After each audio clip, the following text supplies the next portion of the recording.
Hello mga kaug! Samahan niyo ako at gagawa tayo ng masarap na lava crinkles. Masarap pang merienda at syempre pwedeng pang negosyo, kaya naman tara. Sa isang bowl maglalagay tayo ng 2 large eggs, 1 cup of white sugar, 1 teaspoon of vanilla.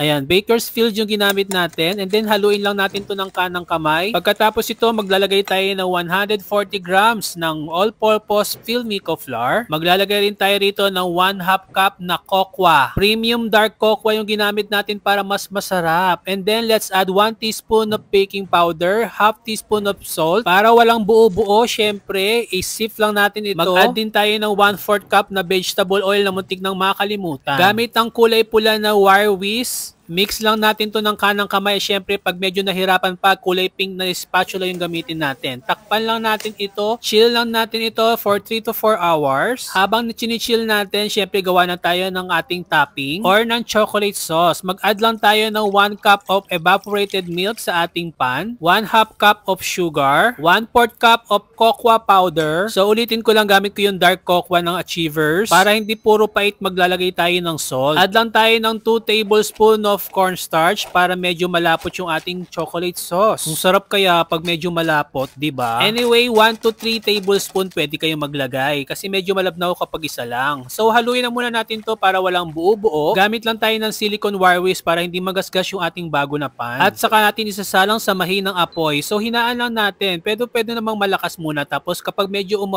umusok-usok na saka mo hinaan at continuous lang yung paghalo. Then we will add 2 tablespoon of unsalted butter, and then mix lang natin hanggang sa ma-absorb niya yung pinaka-mixture, and then rest. Ganito na yung ating mixture ng crinkles after 3 to 4 hours. Medyo hard na talaga siya. In this recipe, makakagawa kayo ng 12 to 18 pieces na crinkles depende sa laki. So, bibilugin lang natin to hanggang sa magmukhang bilog. Ipagulong lang natin to sa icing sugar with cornstarch. Para hindi masyadong matamis at hindi bumibitiw yung kulay puti, ilagay lang tayo ng cornstarch. So, para maganda rin, nilagyan ko na to ng liner. Magtatanong kayo, bakit may liner? Kasi didikit siya sa ating pan. Mahirapan tayo mag-wash.